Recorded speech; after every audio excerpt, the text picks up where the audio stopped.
Tim Kementerian Perdagangan melakukan inspeksi mendadak di sejumlah retail modern di Manado, Sulawesi Utara.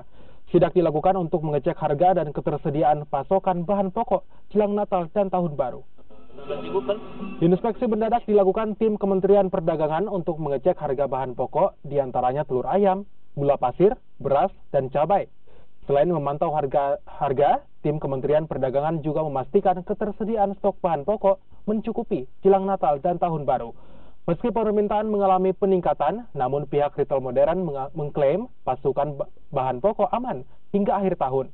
Sidak kali ini juga didampingi tim pengendali inflasi daerah Sulawesi Utara, Bank Indonesia, Bulog, dan Dinas Perindustrian serta Perdagangan Sulawesi Utara. Seperti komitmen kita baik dari kementerian, pemerintah, retail, dan khususnya kami yang juga ini di Aprindo, pokoknya kita mengamankan stok sampai awal Januari dan nggak boleh customer susah nyarinya gitu. Mereka sudah mempersiapkan stok-stoknya seperti ayam.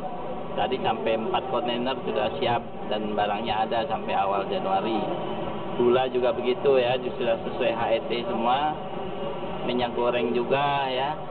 Kemudian beras premium juga sudah dicantumkan HET-nya, sehingga secara kita lihat tadi secara nyata bahwa untuk stok ya maupun harga sudah sesuai dengan regulasi pemerintah lah.